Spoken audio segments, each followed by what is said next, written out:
It's the year 2023 and now more than ever I'm playing a great deal of retro-styled games. I find that funny because back in the 90s and early 2000s, I was all about the next big thing. My relatives and I would keep our old consoles, but they'd usually be relegated to whichever storage space we happened to have.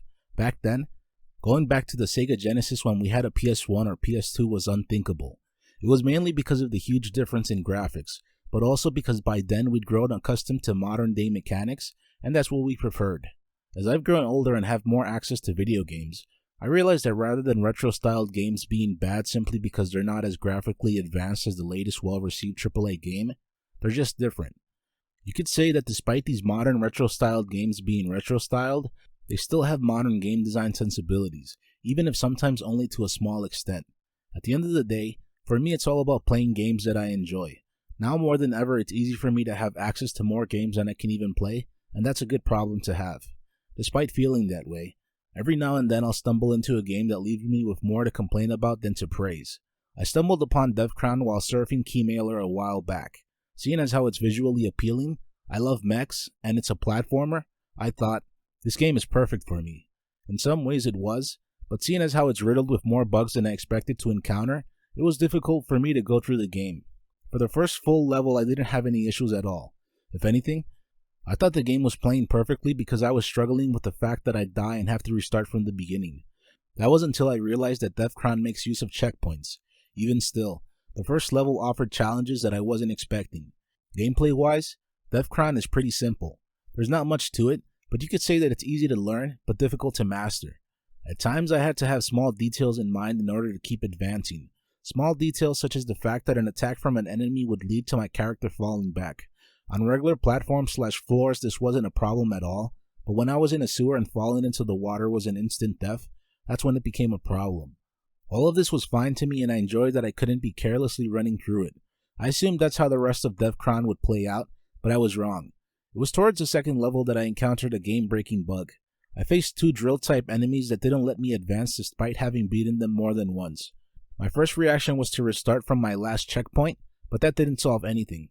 It was once I realized that the problem wasn't just on my end and that I had to move on from playing Deathchron. I was bummed out because it had everything that I could like in a retro-styled game, but if I'm not able to advance, what good is a stylish-looking game that doesn't play well? It's for that reason I took time away from the game. When I came back to Deathchron about a week or so later, I saw that it had been patched. By that point I figured that I could complete the game without a problem, but I was wrong. It was buggier than I thought it'd be, but I wasn't facing game-breaking bugs as I previously did. There was, however, one moment with the ice boss where I wasn't able to advance. I'm pretty sure that it was during that boss fight where I was sent back to the checkpoint. That was frustrating because it nullified all of the progress I'd made against that boss. This was the worst of the bugs post-patch, but there were still a handful more that left me feeling annoyed. During an earlier point in the game, I had to restart after dying because it froze in place. Rather than continuing from the last checkpoint I'd reached, I had to exit the game and continue from where I left off. It's not a big deal and complaining about this probably makes me come off as lazier than I really am, but my point is that this shouldn't be happening in the first place. Towards the end of my time with Deathchron there were more similar bugs. For some reason I couldn't reach a ladder that was my only exit in a particular area, so I had to restart the game and hope that the bug would resolve itself. It eventually did, but for some time the music ended up mashed up over each other. What happened was that the levels track was playing, but since I restarted it 3 different times, the track started to play from different starting points. I jokingly tweeted out that the game secretly featured dubstep, but it was still annoying to realize that even after the game had been patched, I was having to deal with bugs such as this one. Despite all of its bugs, crashes, and general inconveniences, I thought Deathchron offered a good balance of fun and difficulty. Rather than just being a game with a powered-up mech suit, there were moments where you were forced to step out of the mech suit and play as the kid, the one that piloted the mech. I liked that the puzzles with the kid helped change things up, but they really weren't anything to write home about. Chances are that these sections were included mainly to offer what I just brought up, different gameplay to add some variety. It's a small detail, but I thought it was funny how only the kid could push certain boxes while the mech couldn't. I realized that this was done to force you to play as the kid, but it's a little hard to believe that a kid can push a box whereas a mech suit can't.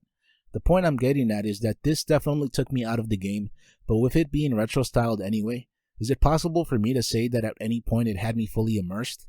I've largely been complaining about Deathchron's bugs, but at times they work towards my favor, and that's one of the reasons why some of the bosses were easier than I thought they'd be. There were moments where I didn't take damage where I should have, and it was easy to not be fully bothered by that.